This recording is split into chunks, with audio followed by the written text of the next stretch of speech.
Hello, my friends, and welcome back to the Gunn Show VIP edition. We appreciate you showing up. If this is your first time and you showed up because of the last name that I have with two N's and you're here because of guns that happen to be something you shoot, you're actually in luck. On this rare occasion, we are talking about guns with a longtime friend of mine. If you showed up for big muscles, I don't have a lot of those, so yeah, two different types of guns, right? And I actually make the third one of Scottish descent, which I like to say from time to time. But yes, the Gun Show is about manufacturing and what we make in manufacturing around the world. It's a invisible industry, as we like to call it, because not a whole lot of people high-five you when you walk on the street and say, thank you for making that everything around us. Yeah, everything around us is not air and humans for the most part. We try to make it exciting and sexy and fun and enjoyable, and that's where a lot of my guests come in, because they're a lot sexier, fun, and more enjoyable than I am, and I can't do this on my own, so I'm very grateful for that. So firstly, let's get to the bad joke of the day. I don't have Christian with me today. I know those of you who watch this show a lot are very used to hearing Christian. You could actually hear him roll his eyes, I think. So you can hear him roll his eyes on these bad jokes. I have my friend Benjamin with me today. So Benjamin, you ready for this bad joke? Oh, I'm ready. You know I love them. All right, buddy. The bad joke of the day is, what's a manufacturing plant's favorite game? Ooh, I don't know. Do you remember that game, Guess Who? Yeah. Well, it's Guess Who because no one ever guesses. It's them making everything. Da-dum. See, goes back to the invisible thing, and no one ever guesses we're making everything. All right, we'll move past the bad jokes. Sorry for that rolled eyes. How many in the audience, I think? In fact, just leave it in the comments, all the rolled eyes from the jokes, if you want to do that. Just have some fun with it. We're having a good time. Over 60,000 followers on YouTube and having a great time at MTDCNC. So, with this being an MTDCNC production, as we see here, thank you so much for empowering what we're doing here in the U.S. as we are a UK-based company growing around the world for a news and media channel. And let me not forget to thank our sponsors. IMTS is going to be a massive event this year, 2024, September, a week long. If you've not been before, we highly recommend it. If you're a student looking to get into manufacturing, the Student Summit, I'm going to misquote this completely. And I just had the ladies on from IMTS and AMT as well. But it's tens of thousands of students that go here to learn about manufacturing.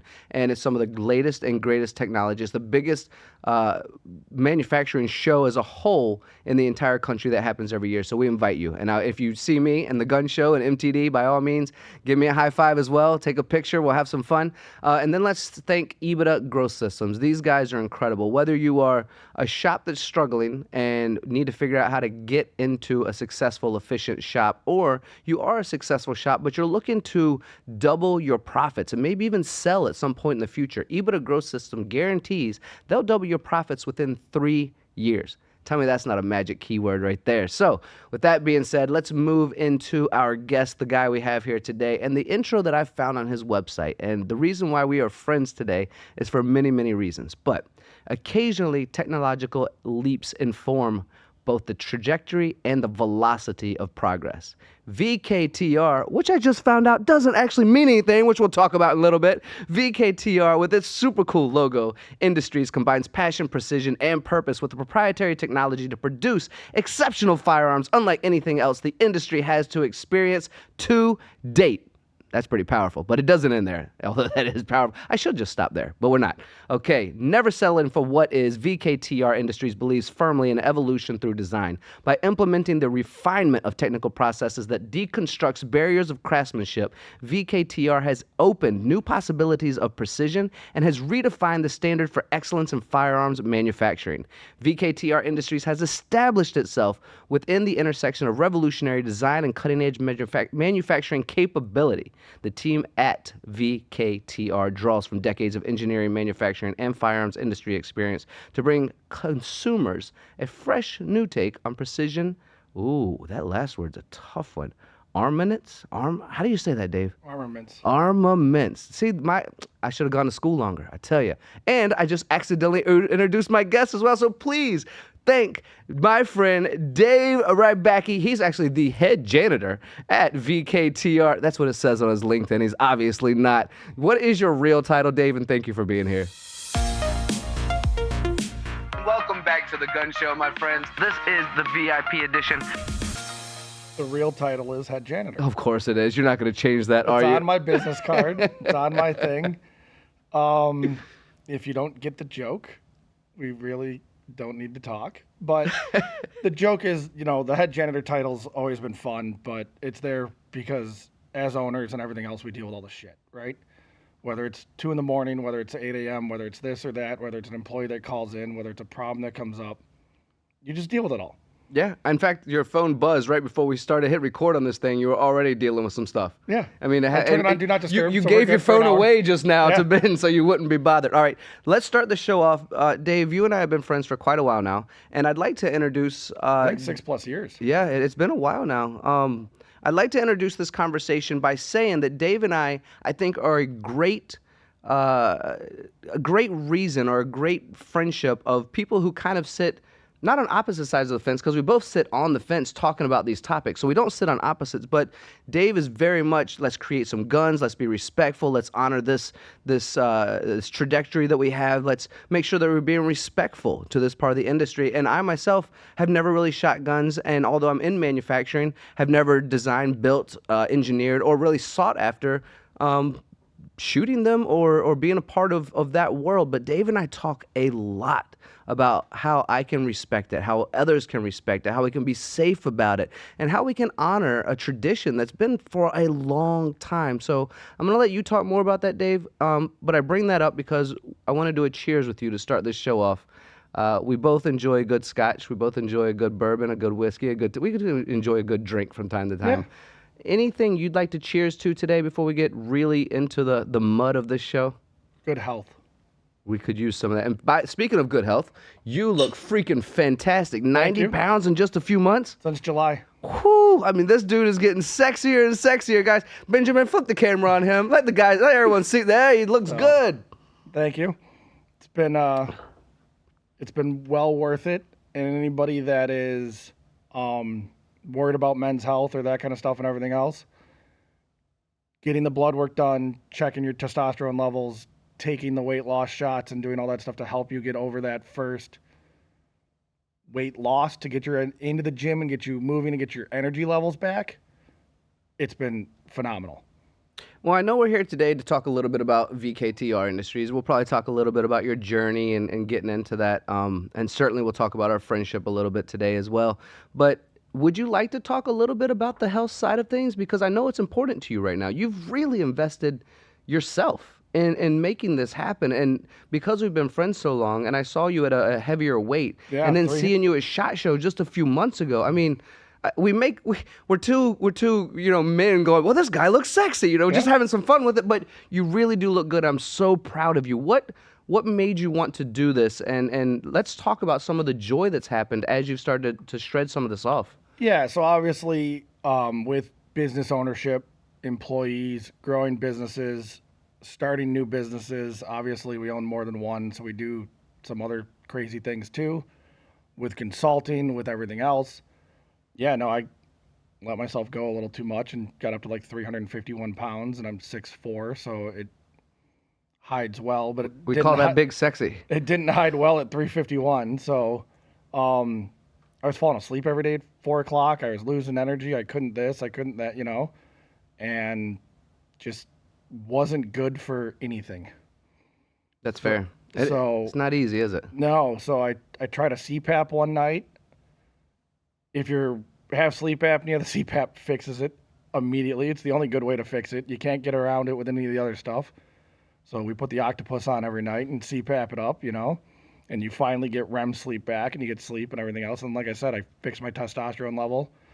So I think normally a man is supposed to have 700, I think is the number that is kind of the normal testosterone level. I had like 82. It seems low. Yeah. So, shots every week, twice a week. And testosterone shots. Yeah, shots. Don't do the creams. Don't do the pills. They don't work. You have to take the shot. Mm-hmm. It's the only way to regulate it properly. We get our blood work done every 3 months. I just got it done again Monday just to check and everything else. If your doctor doesn't check your blood work, get a new doctor. It's not healthy for you. We keep it around the 700-800 level, and then with the I want to say Wegovy, Ozempic style weight loss shots that people are doing now, I'm on tirzepatide and 2 pounds a day in the beginning. Wow. And obviously it is not a diet. the diet is a fallacy. It is a lifestyle change. Yeah. And I went hardcore carnivore on the. Did you do the carnivore diet? I'm still on it. Yeah. Are you? Yeah. Since You liking July. it? I love it. I got 2 buddies that are doing testosterone shots, and I got 1 buddy thriving on the carnivore diet right now. So I don't know. I mean, obviously the testosterone shots helped a lot just to get energy and my body hormone level and everything else back in whack and good, out of whack and back in goodness. Yeah. Carnivore diet, other than the first like 2 weeks, which nobody wants to talk about. But after that, once you clean out your gut and you fix everything else, I don't have cravings anymore. Yeah. I eat 1 or 2 meals a day. I eat till I'm full and I don't eat over. Mm-hmm. And obviously from a guy that was 351 pounds and loved food, we don't really order appetizers or that kind of stuff anymore, but I just had lunch with a buddy down here before this and pick a steakhouse, crush a ribeye, and you're good, right? Sure, yeah. Are you pretty strict with it as well? I know my buddy's like, at least in the beginning, once he was fine-tuning his own body, he's like, no salt, no pepper, no spice. I mean, it was just, it was meat, and it was tons of meat, but it was about as bland as you could get it because he was testing what the truth of it was. Yeah, so I've gone pretty hardcore. I haven't gone that hardcore. I would say 7 things: fish, chicken, steak, bacon, eggs, and cheese. You do cheese as well? Yeah. Okay. And then I'm a salt fiend, so salt, pepper, seasonings, and that kind of stuff. A little pinch of salt is good for you. Handful. Yeah. But, started the salt and that kind of stuff also. And no pop, no soda, whatever part of the country you're from, whatever you call it. No juices, no sugars, no that kind of stuff.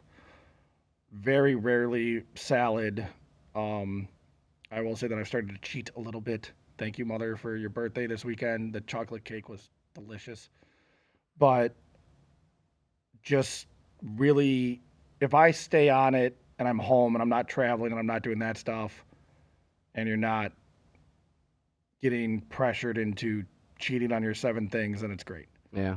That's fair. The travel lifestyle I have, I have a completely different way of trying to remain healthy, but it's not easy. And kudos to you. The amount of times we've randomly walked past each other in airports all over the country. High five, hug it out, and move on to our flight, right? I think you were going to, not Indonesia. Where were you going when I saw you for Christmas with your family? Bali. I was headed to Singapore and Bali. Yeah. Yeah. We're literally walking through here, and it's like, hey, Tony, what's going on? And well, with your millions of miles, you could do whatever you want. I do love this topic, although I don't think our podcast is dedicated. Well, I'm going to start a new podcast about health and natural healing and all that kind of stuff as well. Bring Dave back for that. So I want to get into the manufacturing side because I think that's a lot of our audience. You and I met a few years ago. Can I bring up the company we met at? Yeah. Yeah. DRG. DR Guns, yeah. Yep. And I walked in and I saw some of the most modern, or at least more modern, but possibly most modern, and the world knows how much I travel filming inside of factories around the world and learning about technology and then applying that information into conversations to allow other people to learn. I walked into one of the more or most modern automated shops that I have been into. We've done some stupidity. And I was going to say coolness, but if you want to say stupidity, you're cool. The machines I saw, the Nakamura's, the robo drills, the automated cells. I don't know how much we can actually. We filmed a lot of this, so I think we can actually talk about it. Yeah, we're free. Everything. We're free. Cool. So, but it was only just a couple of employees running around making sure things were running 24/7. That was when we first met, and we were having a great time. And you were educating me on how much can get done through these automated cells as long as these cells are working as they should. Yes. So obviously, when we built DRG Manufacturing and that kind of stuff, and we had to change the name from DR Guns to DRG Manufacturing because we got thrown out of a couple banks for guns. We got thrown out of this. Fanuc would always hold our machines in Japan, releasing us for software and everything because of the treaties after World War II. It goes all the way back to that because we wanted 4th axis, which is high technology, and you're a gun manufacturer, so we have to get government approval. So DRG Manufacturing, became the name of the company and that kind of stuff. And now with Vector, VKTR, we call it Vector Industries and that kind of stuff, we made sure with the new one to make sure that guns and nothing was involved in the actual name of it because you want to stay in the bank. We have to live within the world that the handcuffs they give us And yeah, I've been thrown out of 3 banks. I was on my flight to SHOT Show, and the credit cards got canceled, and a check showed up the next day. That is. Go find a new bank. Because of a logo or a brand or a shirt you were wearing, or just because you're in the gun manufacturing. how you were making money. They found out how you were making money. Well, so obviously you interesting. give them your FFL. Sure. The township has to agree that you have an FFL, the federal firearms license, for anybody that doesn't know. I mean, you're regulated. So it's not like... Should we go down that rabbit hole on this podcast? Should we talk about that? Whatever you want. Man, I feel like that's a subject that's so controversial that who knows the type of comments we'll get after this podcast, but that is our Second Amendment right, Correct. Is to bear arms. Correct. And yet you still run into these controversies because... So when the Founding Fathers created the United States, the Constitution and everything else, the first thing they said was, you can kind of say whatever you want with your freedom of speech. Then they said you're going to need a gun to be able to do that. Right. And everything else follows. I remember the comedians talking about the black powder guns and the patience that comes from taking a moment out to pack the weapon before. Yep. but it did stem in that order, right? Yeah. So, oh gosh. I don't want this to be too controversial, but I have to talk about it, right? That's what these podcasts are for, and I have Dave here, an expert, so why don't I? And just to be fair, Dave has asked me to help him film some really interesting expeditions in places like Argentina and Texas. He's even educated me on some of the big game hunting that's out there, like grizzlies and elephants. You remember educating me on those two stories as well. I'm not a big elephant hunter, but I understand why they do it. Right, you educated me. So I've learned a ton from you. So I guess let's play around this rabbit hole then. So we live in a country. First Amendment was to be able to talk about it. Second Amendment is to be able to own the rights. And yet you still run into a lot of controversy, even with banks, obviously. Banking's very liberal. It's mostly on the East Coast. It's mostly in that kind of stuff. And they have a right, just like any business, to choose who you do and don't do business with. I don't believe they have a right to go against the Constitution and that kind of stuff. I think you should have fair practices for legal things. We are federally regulated. We are state regulated. We are audited by the feds and that kind of stuff. And we are held liable if we do something wrong. But I guess the most controversial statement you can make is the gun is an inanimate object, just like your car is. You don't sue Ford when you drive your car drunk. Cheers, I guess. Gosh, no, not cheers into that. Right? Ford doesn't get sued when you drive your car drunk for misuse of an inanimate object. The problem is, the misconception in the gun world is that the gun's the most expensive part.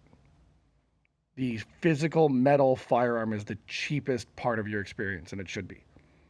The ammunition, the safe, the training, and the training to know how to use the ammunition, the gun, and the safe, and be a responsible person should be the most expensive part of your journey in this. Dave, if it's okay with you, I'm going to take this opportunity to use your expertise on a level that will probably educate me again, which I'm going to be grateful for. This is obviously a platform where we have followers around the world. And in America, I was just in Korea, and the game for video games was a cowboy when you were shooting, based on American characters. So Cowboys and Indians. We're known for our guns.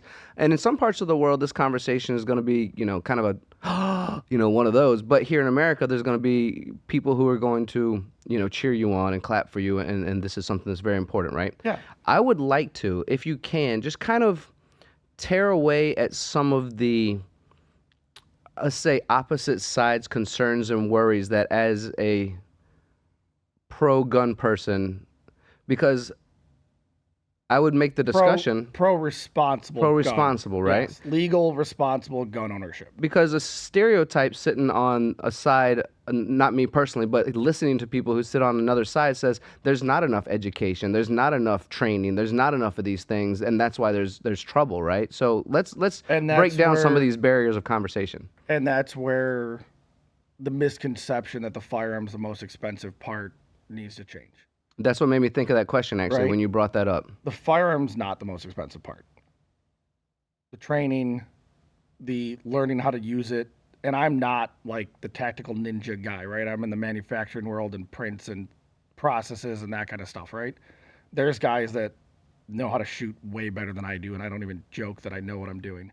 But I know how to safely handle a firearm. I know how to make sure that they're safe. I know how to make sure they're loaded or unloaded. I know how to shoot at a pretty decent level, but I'm not a sniper. I'm not an ex-military guy that's had amount of training. And one of the things I want to do in the next 10 years or so is go through a lot of those classes that I just haven't had time to now to learn and that kind of stuff.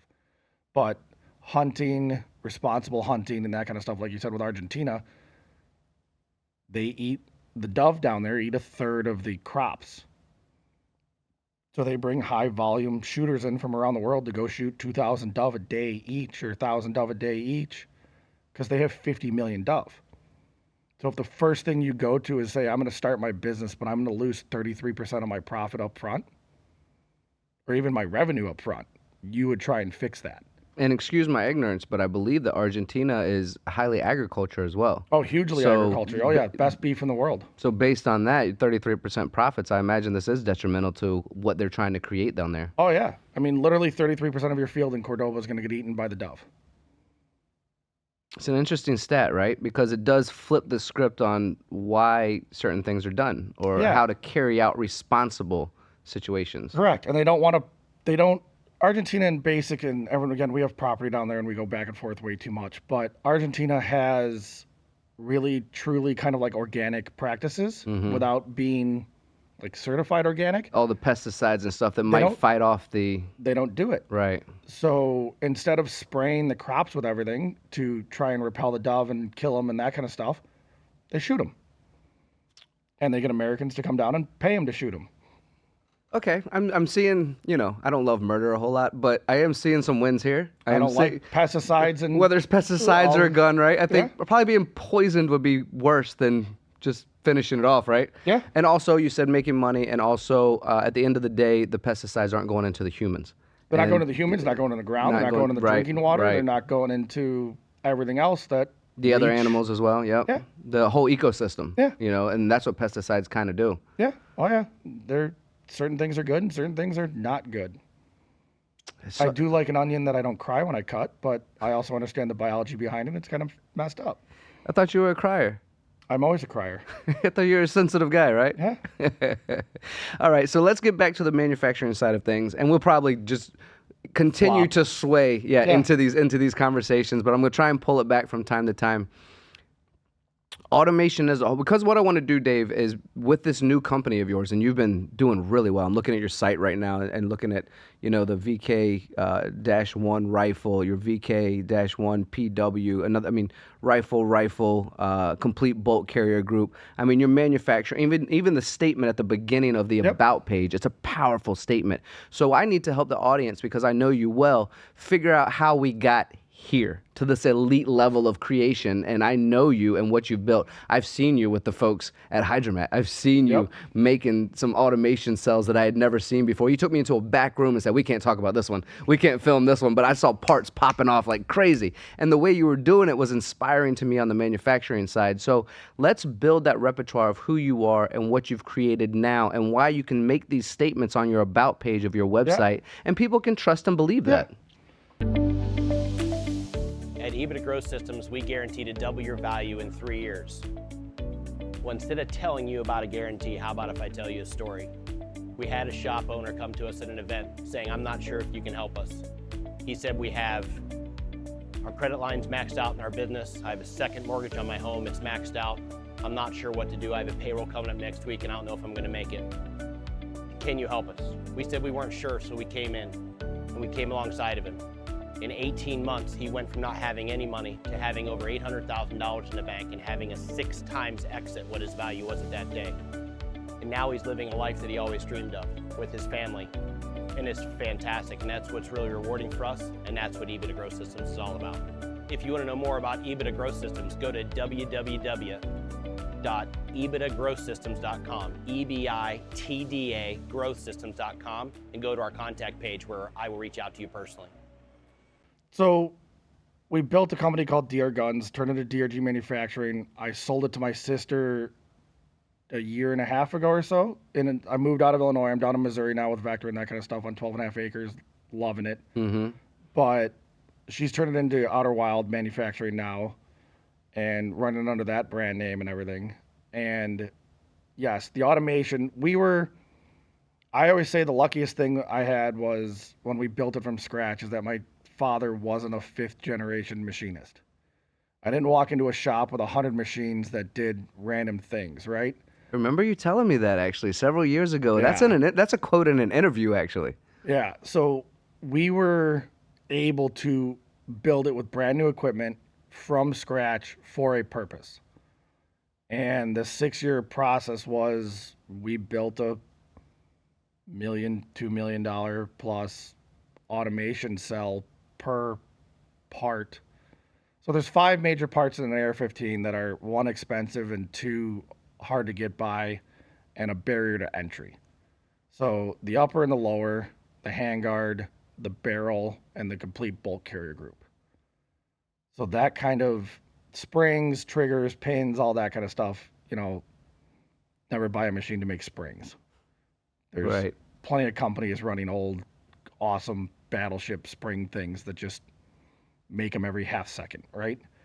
So we took the 5 hardest parts and set out on a journey to just make them perfectly and build the process from scratch on the right equipment. Again, our opinion of the right equipment and that kind of stuff on how to do it. And we wanted to put robots on it so that we could get to this 8-hour a day manned, 16 hours a day unmanned, and never make a bad part twice. I mean, that's where we all want to be, right? If we have the components so we can put out, that's what we all want to be. So it has to be very process driven. Mm-hmm. And you can't cheat, you can't skip, you can't revolutionize a new process that skips 3 operations. You just have to understand what the end goal is and then break down the processes per part and put in the redundancy, put in the things, and make sure that whatever your goal is, 12 hours of automation, 16 hours or 20 hours of automation or that kind of stuff, your in feeds, your out feeds, your checking and everything in process does it. Mm-hmm. So if that's in process CMMs, if that's building a process and that, if it's tool check, tool breakage and everything in the middle, if it's doing the cheaper manufacturing route and then doing outside processes like grinding or honing or those types of things to fix certain things that you didn't hold perfectly in the machine, concentricities or that kind of stuff, well, you can make the part less expensive, faster, and better, get it through heat treat, see where it warps a little bit, then shove it through ID and OD grinding like we do for all of our bulk carrier groups. And whether the heat treater moved at 6/10 or 5/10, we don't care. We've got 8 thou worth of grind stock on it where concentricities are going to be perfect ID to OD. Mm-hmm. So we grind the OD of our bulk carrier group first, then we grab it on the OD, the ground surface, and we grind our 3 IDs. ID to OD concentricity is perfect.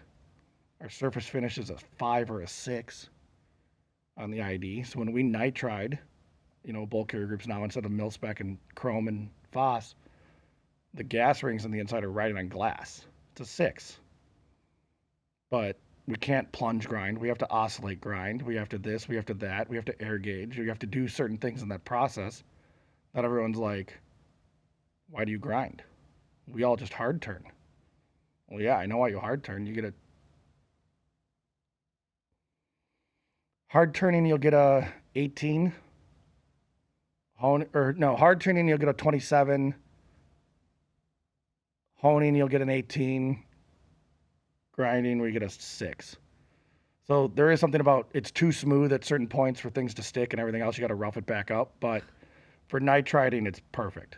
Can we talk about, because you mentioned all these in-process pieces that are important. Yeah. Nobody wants to, you said 8 hours with manned, 16 hours unmanned. Nobody wants to come into a shop with a whole bunch of scrap parts. No. So let's talk about the importance of those in-process components. Yeah. But let's also talk about, as you've mentioned, the different styles of creating this finish, how many different times you had to fail in order to figure out what was right.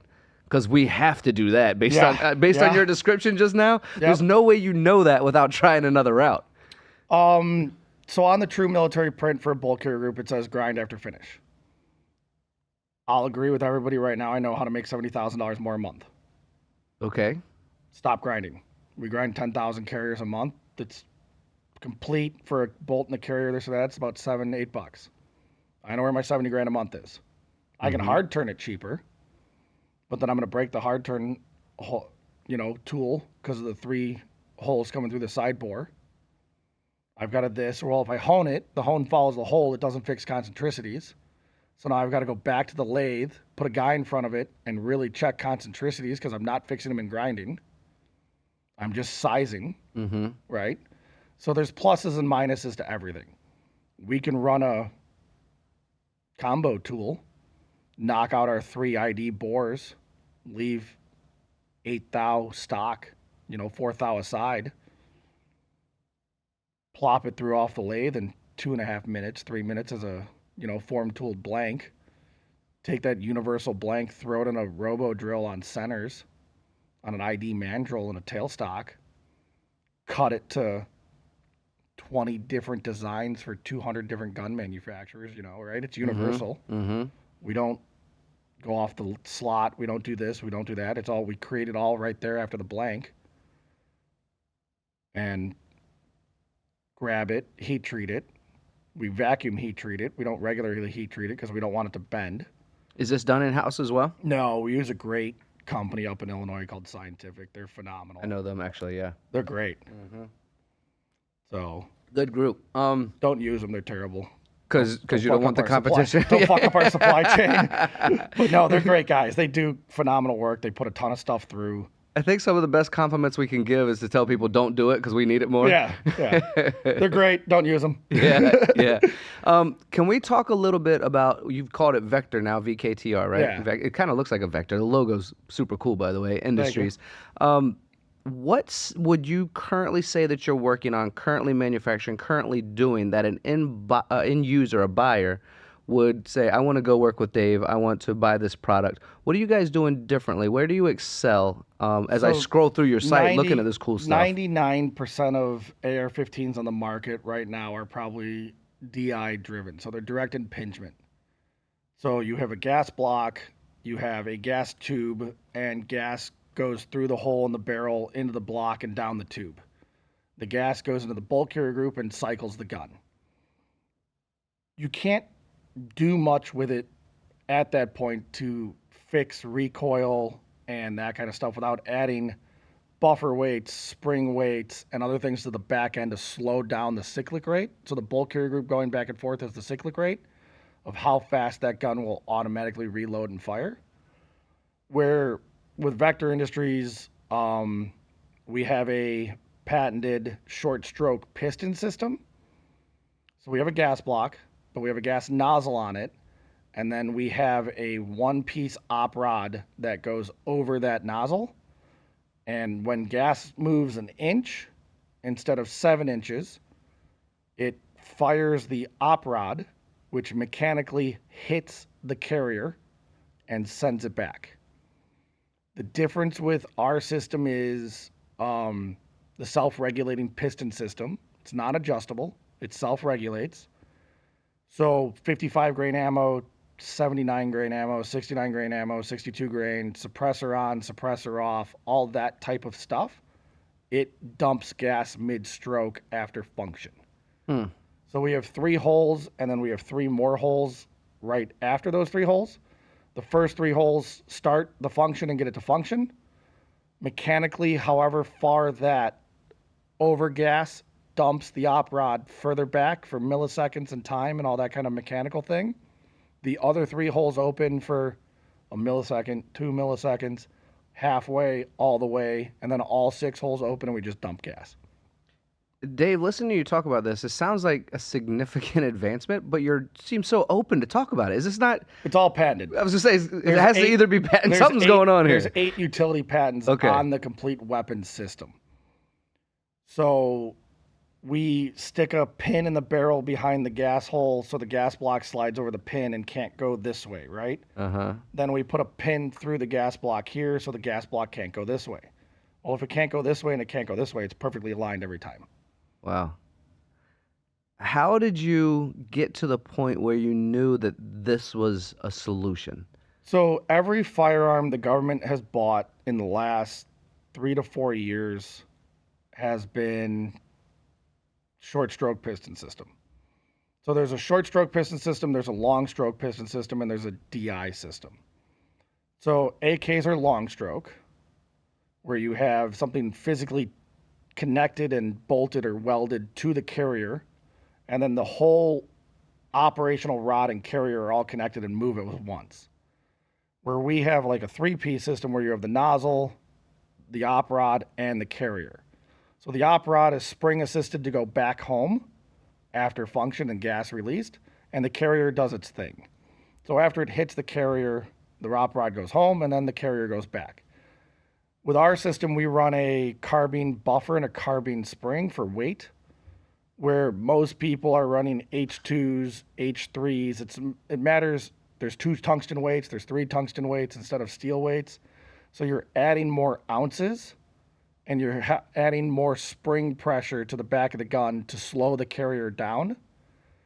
And then the other big thing with us is our bolt carrier group cam path, we call it our long advanced cam path, has a true 22.5 degree rotation like Stoner wanted.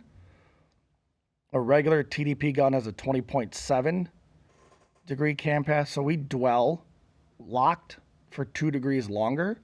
So after the bullet leaves the barrel, we dump about 15 to 20,000 PSI, mattering ammo load and everything else.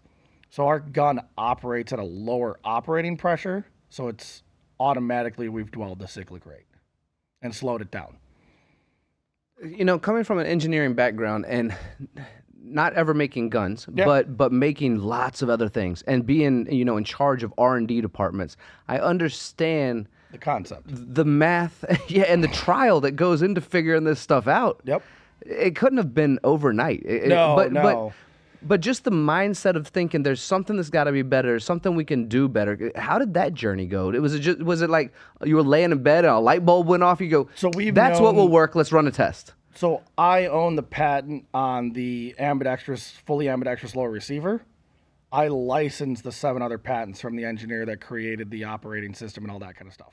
Interesting. So many years ago, 20 years ago, Paul Letnerwise created the Letnerwise Rifle Company, LWRC. And they had the kind of first self-regulating system and everything else. And now 20 years later, he's no longer with that company and he's on his own. And 20 years later, he's kind of advanced and perfected his first levels of patents and created this new system where it's been used around the world. It's been around for a while. I've known about it for 5 or so years. And I finally just called Paul one day and I was like, hey, I want to make complete weapon systems. We have this fully ambidextrous lower receiver that locks back and releases on the right-hand side. We do this or that. I want to pair your, top half to it, your upper with your piston system and everything else, and create a brand and create a baby and bring it to market. Are you doing anything with it? Can I license it? And he's like, yeah, let's talk. Because thankfully he knew what I didn't know then was the sheer cost of doing this. And that's where, going back to the machine shop and everything with those 5 parts of how we built DRG manufacturing and that stuff for those 5 parts, there's a high barrier to entry. So it keeps, I don't want to say the riffraff because it's the wrong terminology, but it keeps the guys out of doing it in high volume. Mm-hmm. There's probably 7 or 8 of us in the country that do high volume bulk carrier groups really, really well. Mm-hmm.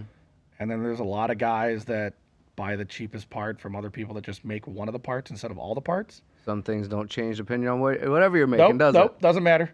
Mm-hmm. So when you piecemeal from the lowest bidder across everything and then wonder why things don't function the way you want them to.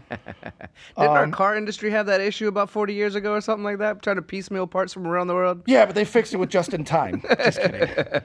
But yes, obviously the lowest bidder is not the best thing. Quality standards matter. I'd imagine in some cases like this one, even more so than other cases where quality matters. I mean, a lot of the manufacturers that were doing parts and everything didn't know what a CMM was. Oh, come on. I mean, Don't get me wrong. When I was younger, I didn't know what a CMM was either. But I feel like if I'm trying to make quality components, I would educate myself. Go onto YouTube, Google it, something. So, Benjamin, you probably don't know, right? CMM just pretty much means we always say the CMM is pretty much how you figure out if your quality is good. It's a measurement system that measures every angle, every corner, what's the roughness, whatever you want to measure, you can measure, right? So we always say you can't make something that can't be measured. And if these folks aren't even using CMM, they're just making whatever they want without any kind of quality control. Well, just you plug gauge the hole and you use a height gauge on a table, and we don't take so long to do that, so we only do it once a day. Because your parts are perfect. Yeah, right? And then, again, it goes back to processes and all that kind of stuff. And, yeah, our concentricity is slightly out when we run it on the lathe, probably. We're a thou out, or this doesn't matter. We're taking 4 thou out of each side, and we're fixing our concentricities perfectly, right? Mm-hmm.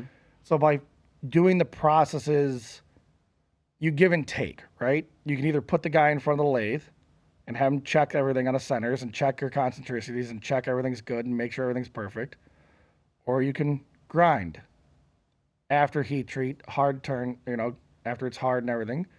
And that way you don't have to put the guy in front of the lathe. You can run a bar feeder with extenders on it, right? You run an Edge bar feeder. It's the cheapest automation you can buy. They're right. It's the best.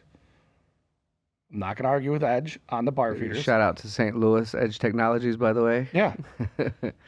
For a lathe to not either A, load blanks in by hand and open the door every time, B, run 4-foot bars through the headstock or anything like that, a 12-foot bar feeder is the cheapest automation you can buy. Yeah. And on a turn thing like that, you got to, again, like in the automation cell, you got to worry about your in-feed and your out-feed. Just because you have 12 hours of in-feed doesn't mean you have 12 hours of out-feed. The roto rack tables, the sorting, the conveyors, and everything to get the parts out of there afterwards are just as important. We like the rotary tables with lines in them because we can track back 8 hours of time. Part comes out, table moves 3 to 6 inches, whatever, how long your part is, right? Mm-hmm. Your parts don't hit each other. You don't have to put a water bucket down there, a slide, Hopefully. and all that kind of stuff. It just comes out the conveyor, drops down, and moves 6 inches, and then the next one comes. And then, eventually you get X amount of time, and then you get a pile of parts that slightly rubbed at the end. They're racing, I like that you gave that shout out to Edge. Rick Bauer, we like you, buddy. Keep up he's the a good great work. Guy. Yeah, Kevin for Meehan, sure. all of them Kevin are as great. well. Yep. All those, and Dan. We may as well just call them all out. They're great people. Yeah. I think we've done a decent job of letting the audience know who you are from the technology side of things. It's obvious to me that your brain is incredible. I love learning from you. The capability with these patents is obviously something that people will seek after. I think we've done a good job of helping people understand. I would love to get back and make this whole story full circle and get back to your passion side, Dave, and go, how did you get into this? Were you just a little young man with your dad shooting guns? Was there something that happened in your life? Was it just the ability to create and manufacture something and then the love came later? So how did you get into this from, let's say, the genesis of it? So we never went back for senior year in college. We started a liquor and olive oil import company. I'm out of here. You kidding me?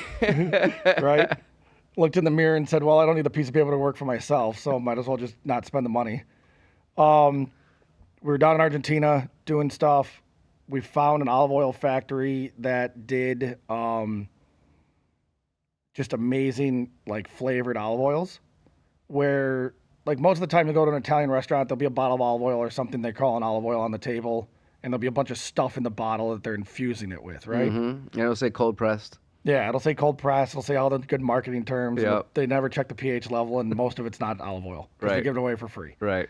But we were down there. We found this great farm. They were running a Pirelisi machine for olive oil, but they were also growing basil, chili peppers, oregano, rosemary, and all the other cool stuff.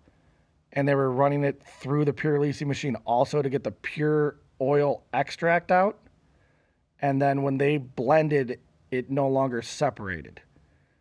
So some of the times when you buy olive oil on the shelf that's flavored, it says shake before using, and it separates. This never separated. Okay. And this eventually gets us into making guns? Yeah.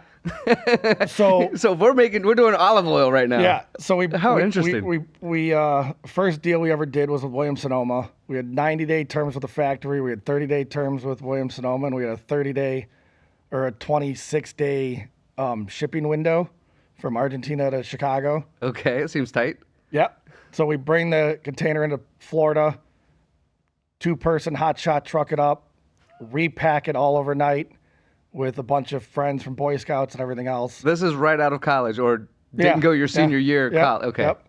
Repack it, relabel it, or stick the label on the bottom, put it in the new box and everything else, ship it to Williams-Sonoma's distribution center in Tennessee, and it goes nationwide, and they sell out in like 4 days because we gave them bottles for tastings and flavors and everything else so they could do the in-store tastings and show people, and it was gone. So they order again. That funded the entire company, and we never put $1 in, right? Seriously? Yeah. That's incredible. So grew that. We still do that. We still flavor olive oil and all that kind of stuff and mix it, blend it, and sell it to a bunch of the little stores around the country. You can walk in and taste your own foosties and out of the little... You still do this? Yeah, we still do it. No kidding. Yeah, it's there. So no longer do the liquor or the wine or the olive oil or the wine and liquor part of it. We got out of that.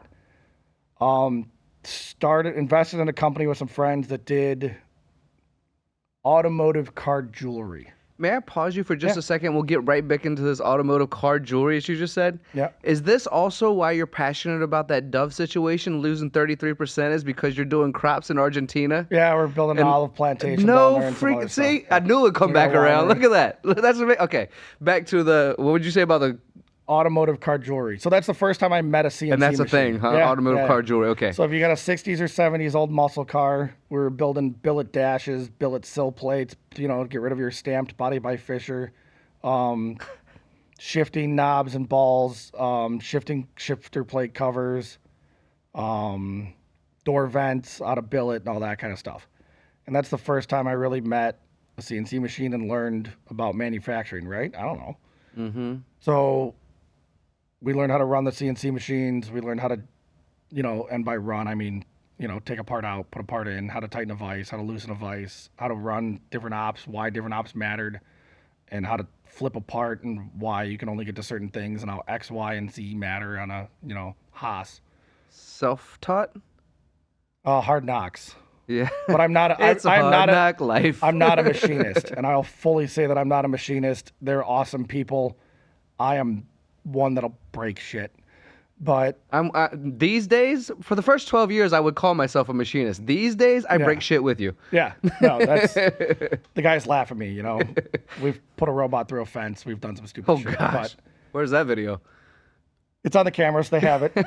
Anytime I mouth off in the shop, they bring Bring it up. Yeah. So the safety fence worked. That's good to know. Yeah. Yeah. But learning and some really great Polish craftsmen off the boat, really true craftsmen that knew manufacturing, knew machining, knew CNC, and crazy pair of brothers, and they're still there today. Look, right now, kids are looking at what they're going to be doing in the future, and some of them don't even know what a career in manufacturing could look like. So what we're trying to do is support organizations and initiatives that are telling kids what a career in manufacturing is. So help us give back by purchasing Shop Floor Coffee. You can find us at shopfloorcoffee.com. We're on LinkedIn. Contact us. Let us know how we can support you and your organization. I'm going to just bring up For something. us now. Did you, and Ben, you're included in this as well. You're welcome to shake your head, turn on your microphone, whatever you want. But did you grow up with that stereotype, that statement, dumb Polak? So Not real. Almost every dad's Polish 100% person I've met is so smart. My dad's 100% Polish. Growing Yeah, up in I agree. Chicago, I'm 50% Polish and 50% mutt, English mutt with my mom and everything else. No, the Polish community is Brilliant. brilliant. Yeah. In fact, Hardworking. right now, Poland's taking on a lot of Germany's work because it's a little less expensive with equal quality. The If not Polish better. people are brilliant. Yeah. I don't know why. I don't know how that joke ever. Do you know how that joke came up? No. Me I'd love neither. to know. But if somebody's in the comments would like to educate us on how Please. dumb Polak became a thing, please. it's like jumbo shrimp. It's an oxymoron. It's not true at all. But Right. they are brilliant. Yes. Yes. So Mario, the one brother, came over first. John came later. I met John first. Then we met, Mario and that kind of stuff. And John always taught us, he's like, listen, we have a block of material and we're going to pull something out of it. And through the manufacturing process and everything else, it's freaking cool. Yeah, and that is kind of in the simplest form what we do, isn't it? We pull you have a something out block of of raw material and you pull it out of a hat, right? Yeah. You pull something. Yeah. When that eagle got made, it started as a block. It did indeed. Oh, everything on this table started in some form or another of somebody raw has material. to know how to run the tool paths, remove the material in the appropriate fashion to not bend and to meet a tolerance and to make it look right and finish a surface and semi-finish it and then finish it and then do the processes of, listen, the intricacies that go into it. how to make a hole, and how to make a proper hole. There are companies out there that only do that. And there's companies out there that fuck it up every day. Sure. But that's how sometimes a hole can be difficult. And there are Yes. companies that are 100% focused on making holes. Yes, some people believe that Dolly Parton was flat. No, Dolly Parton was not flat, and that surface is not flat. So when you get into the micron level and the craziness of things, everyone's like, it's round. It's like, no, that's an egg. Why? Because the pin doesn't fit in it. It's eggy. Gas blocks. We fight all the time until if you cheat the process on how to make a proper good gas block, it turns into an egg. At heat treat, it turns into an egg. At nitride, it turns into an egg all the time if you don't do it right. Mm-hmm. And the problem is you can't make the hole round. Well, it's in a vise Why is that? because there's pressure on it. And as soon as you Okay, release the yeah. vise, Yep. it's no and longer changes a hole, again. Yeah, right? yeah, you're right. Okay. Thank you for clarifying Yep, that for me. no, yep. It makes sense now that you say it. So when you want to put a 750 honed, perfect freeboard round hole around a 749.5 barrel turned on a lathe, perfectly round and everything else, you want a good gas seal between the two, you don't want an egg. Of course not. How do you make that happen? You have to hone the gas block Okay. after it's out of its, you have to leave 2 thou Yeah. and then Clean it up free- after. but by hand Really? on a honing mandrel and that, because you can't clamp it again. It's thin walled, right? Okay. Stupid question for you. Any of this magnetic or vacuum plated or anything that doesn't need to be squeezed? We've machined some things on double-sided carpet tape. It's getting stickier these days, isn't it? Listen, don't buy the generic brand. No, don't. Not in that situation. You'll break the plexiglass in your machine for sure, which I've yeah. done before. Oh yeah, that's part of the fun. Okay, so I still don't think I've learned how your passion got to, because you are passionate. Oh, very, You're very yeah. And we started with olive oil, and we've dropped out of our senior year, and we've made a ton of money off of this stuff, and then we got into car decoration of. Yep. But So- where does the passion come from, Dave? Grew up in the northwest suburbs of Chicago. Dad was working and everything else and gone, so Mom put me in Boy Scouts, and Is it Boy Scouts that did it? I got. Are you an Eagle Scout? I'm an Eagle Scout. Nice. I got my Eagle Scout. So every summer you go to camp and you go shoot shotguns, you shoot 22s, and you do all that kind of stuff for a couple weeks, and then you come back and, There was a love for it then when that happened. Mom's like, no, you can't have a gun, and then it's like, well, Red Ryder now- BB gun? Now I'm gonna have 600 of them, so How many guns do you have? it's over 300 to 400 right now. Well, if everything does go to rubbish, I'm coming But to it's your in a house vault. if that's okay. They're locked up. It's behind a safe door. They're, none of my guns have ever killed a human. So I think that's respectful to say now, right? Yeah, yeah. At the end of the show, as none of them have killed a the human. liberals would say, they kill everything without a human intervention. I'd say they're all faulty because they haven't done it yet. I can put a gun on the table. It's not going to shoot you, Be real weird if it did. right? Yeah. The spoon didn't make me fat is another good comment. I think so. I'm gonna play. If it's okay with you, I'll Yeah. play devil's advocate real quick. I think the discussion for that often is that all of that is absolutely true. But if someone does have a bad day, a gun can do a far lot worse than a spoon. Correct. Yeah. And just like 2 days ago in Australia, so does a knife when you get stabbed. Which is bad, but still, a gun would have been worse. I don't know if I'd rather be stabbed or shot. Oh, getting one. I might just want to be finished off. Well, I mean, But as far as sense the- to want to live, but the yeah, total detrimental thing that could happen to a group of people. correct, Right. correct. But that doesn't mean that I'm against guns. I'm trying to be the practical minded Yeah, person for yeah. a conversation. Well, so the passion came from Boy Scouts, Yeah. which you are an Eagle Scout. Yeah. And when you were first I shooting learned the more in guns, Boy Scouts and getting my Eagle Scout than I ever did in college. Okay, Ben, I got to do it. Can you get your Eagle Scout out? Can you get your... No, that's a bad song, guys, but I had to do it. But okay, so you were doing this, and your mom said, "No Red Ryder BB guns for you," No. to quote an old Yep. Christmas movie. But this is when it started to grow in you. And at what point did you take I'm an Eagle Scout, where I learned more than I ever did in college, an Eagle Scout, and combine that passion with the manufacturing side? What's the transition from doing olive oil and car stuff into So I'm the going car to do stuff this is now? where we got into the machining, Right. And that was when you started combining the original passion into... Unfortunately, right after Sandy Hook. Oh, bloody hell. Yep. So right after Sandy Hook, we started getting some inquiries. We started getting, hey, can you make this part? Hey, can you make this part? And a lot of them were firearm parts because the industry went crazy and you couldn't get a lot of the parts, the 5 hard ones and everything else. So we started doing billet uppers, billet lowers, and that kind of stuff. We got our federal firearms license. We did all that kind of stuff, and the gun stuff stayed, and the car parts went. And it here grew we from are. there. So, all right, as we're closing down on some time here, as we both see the clock over here, what does the future hold? And as we talk about that future a little bit, and I'm looking at your website, let me just go ahead and give that a shout out while I'm here as I click it so I can read it better as I'm getting older and blinder. VK Victor, what would K be? Oh, God.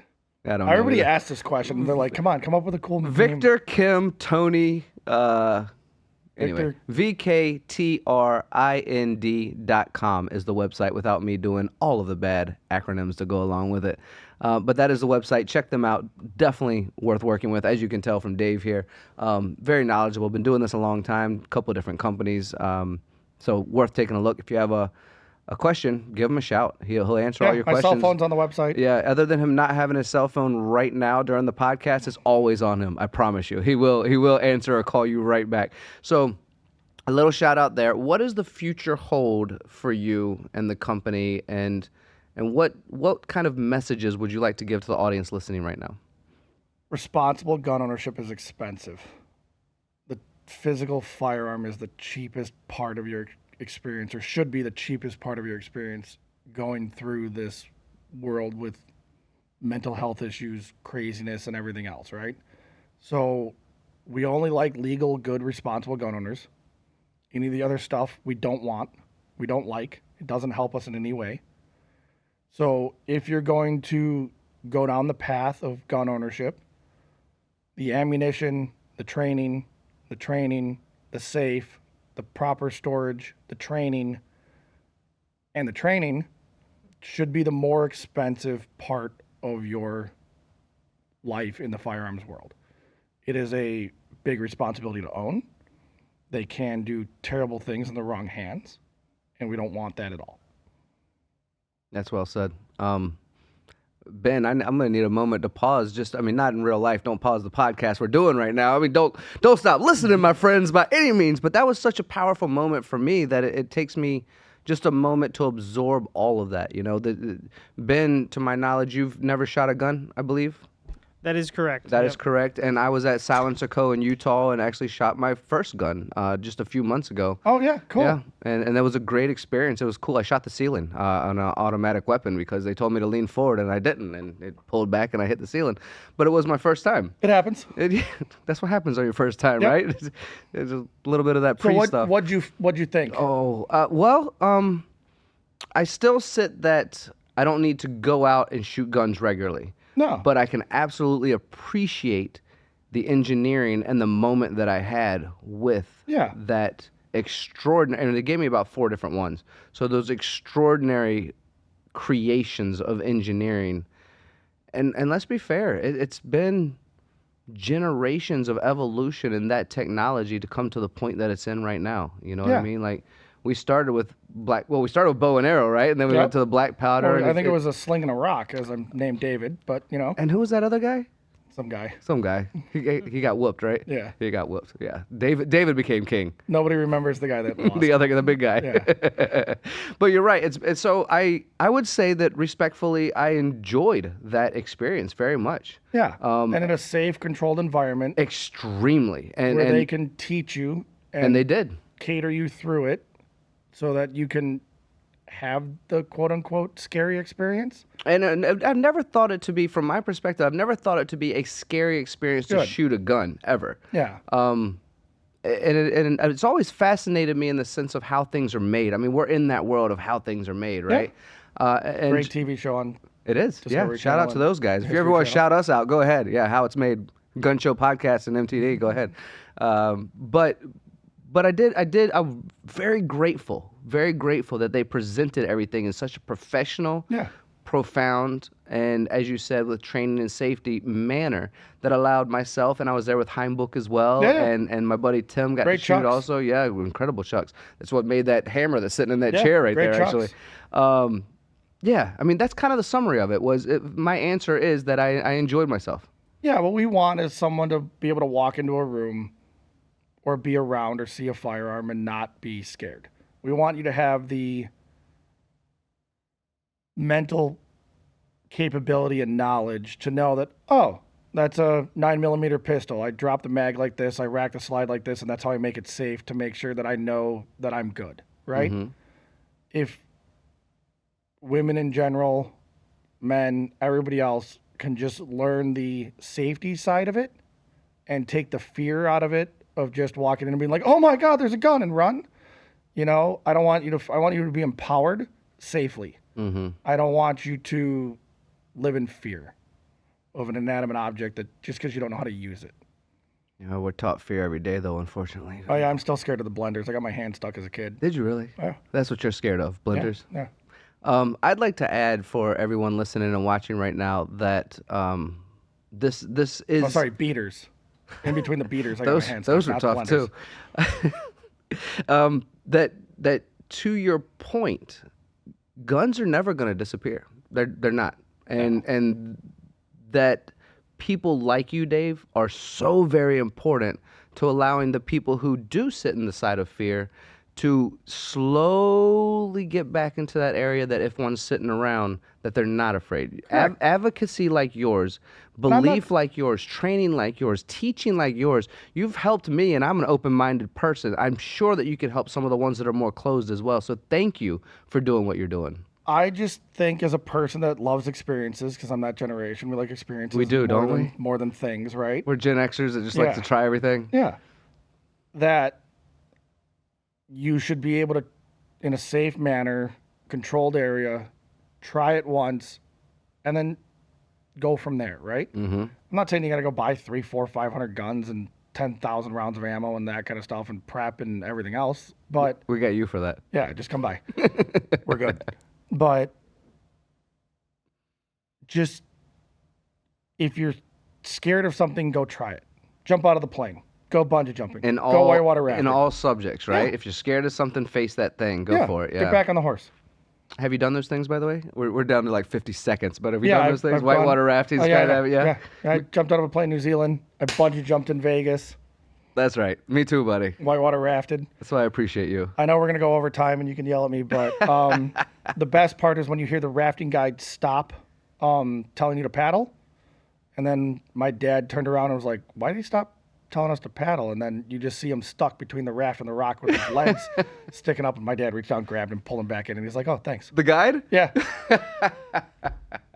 Have you done like class 4s and 5s? Yeah, that's pretty epic, right? Since 5's like the top of the list. Because it could be Niagara Falls or it could be a rapid that you can live through. Yeah. No, 6 is the one that Is there a 6? There is a 6. From what I understand, and please correct me if I'm wrong. Leave it in the comments if so. There is a 6, and basically a 6 becomes a 5 when somebody shoots it and lives. So Niagara Falls becomes a 5 because somebody rode a barrel to the bottom of it and lived? That's what I understand. But I'm also not an expert in waterfalls and barrels and whitewater rafting. We'll work on that but soon. I understand it becomes a 5 when somebody goes through it and lives. Okay, well then, this is the how we are details. ending the Gun Show podcast today. Dave, you, my friend, are always a pleasure and a joy. Thank you for educating me. Thank you for your advocacy. Thank you for allowing us all to be a bit safer in something that you believe in, and I can certainly sit beside you and talk about for sure. And thank you for having us down. It's been a pleasure. Absolutely, my friends. Thank you all for watching. We know time is your most important and valuable commodity. It's the one thing we can't manufacture or get back. So thank you for joining us on the Gun Show.